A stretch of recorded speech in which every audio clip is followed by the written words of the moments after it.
Joskus hänkin lensi taivaalla, mutta nyt on osa, mistä vaan katsella unelmia.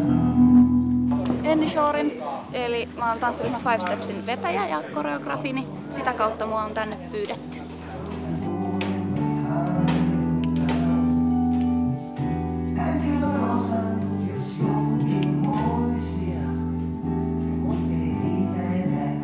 No, ammattilaistanssijoita näissä on joka jaksossa ollut noin 10 kappaletta ja sitten on meidän tanssikoulu Footlightista harrastelijoita toiset 10, eli suunnilleen 20 tanssia yhteensä per jakso.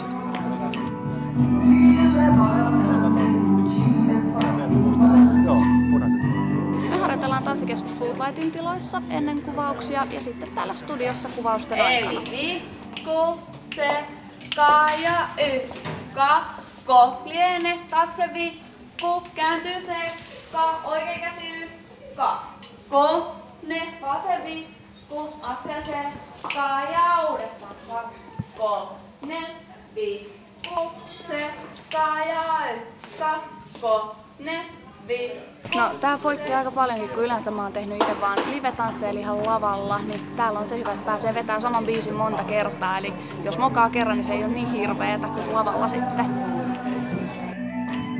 Sillä joukossa